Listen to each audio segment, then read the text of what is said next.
Hey friends, I hope you're doing awesome today because we are talking about Watcher of Realms, the things they did right, the things that Godforge needs to learn. So let's jump in.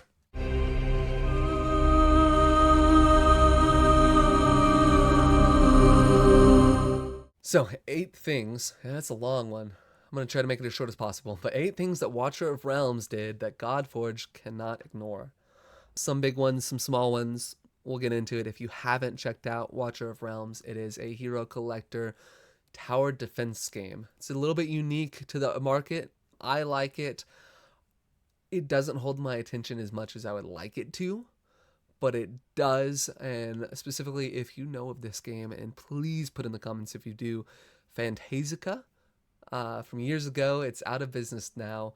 It's not on the market anymore, but it was an amazing 2D anime hero collector or gacha tower defense game. It was awesome. Loved it. Was obsessed with it.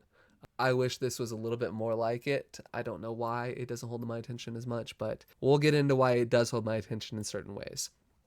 Number one, permanent storage. We'll let this video play in the background.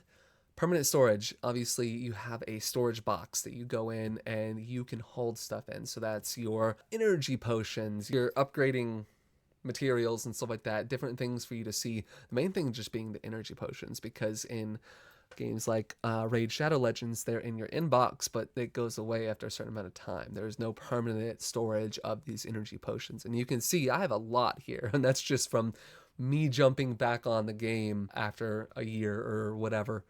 And I just have a crap ton of them because I don't use them as much. I'm saving them for when I actually get the inkling to come and, grind this game out. So that is the first one that's super important. In-game event calendar, something that most gachas have. Some, like Raid Shadow Legends, does not. They make you go outside of the game client into a website to then see this information. But this is super important to have inside the game, I think, because I don't want to have to leave to have this information.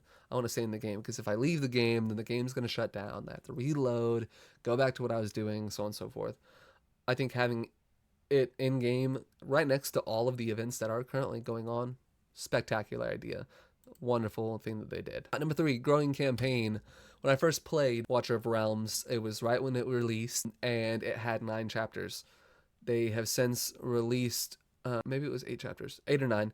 They have since released another part to chapter 9 and chapter 10 as well. So they are expanding this campaign. Now, obviously, they've only expanded it a little bit, and the story in this isn't as heavy as I believe Godforge is going to be. And some games do get it better in a certain aspect, like Tacticus, which I will go into in another video. Warhammer 40k Tacticus releases its own campaigns. You do have to buy them. I don't think you should do that. You could, but they release separate campaigns that are just as long as the regular campaign. Changing arena challenges. So in Watch of Realms, obviously it's a PvE game. It does have PvP in it. However, even that PvP is PvE. And how they do it is they have weekly challenges where you are challenged in a different take. So anti-air DPS, AoE DPS, single target DPS, and it changes the monsters that you are fighting based on the type of damage that you should be doing. And I think that's a wonderful thing to do. Obviously, Godforge is different. It is not a PvE specific game. It does have PvP specifically where you are fighting your opponent's characters. But having a unique aspect like this to say who can do the most healing, who can do the most damage, who can land the most hits on your opponents and stuff like that. Different challenges, not to necessarily win the battle, but to help your score, something like that would be really cool. So if you can win and pull off this challenge, you get extra points. I think that'd be really interesting. In-game guides and info. There is a lot of info that they hold inside the game, such as the maps, the story behind the maps, the story behind the monsters themselves, tags, HP, skills that they have, everything of the sort. Instead of having to, just see the monster and then go and check a guide or like outside of the game, or to go and look at this little info panel or whatnot that's in a whole other part of the game. I think having it in the campaign, where it's located, is an awesome thing, and having everything listed out from top to bottom. All right, so unique character launch events I think is awesome. So having events for whenever a character is released, whether you can either earn them or just earn like energy, gold, whatever, just earning stuff that's like kind of celebrating this character and giving additional lore bits and seeing how it plays into the storyline and expanding the storyline further. Now, Watcher of Realms doesn't do this amazing, but it does do it. So I do want to see it kind of done in a better way, but it does do it nonetheless. Something that we do know that they actually have in there, but I just had to throw in, is the whole "let me see your wings" meme kind of aspect. But I showed a Zealous, so it's fine.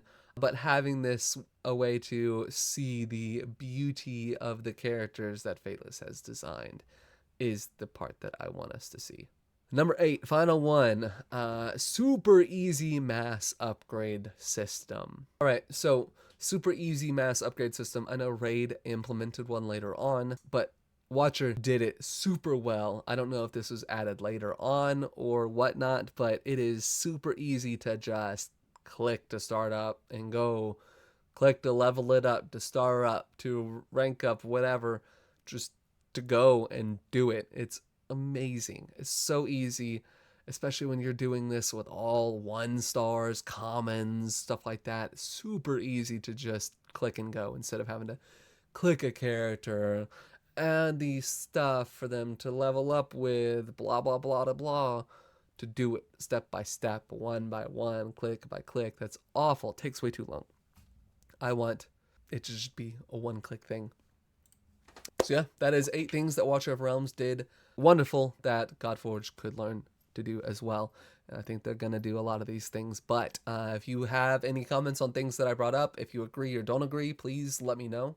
Put a comment down in the comments below. And I will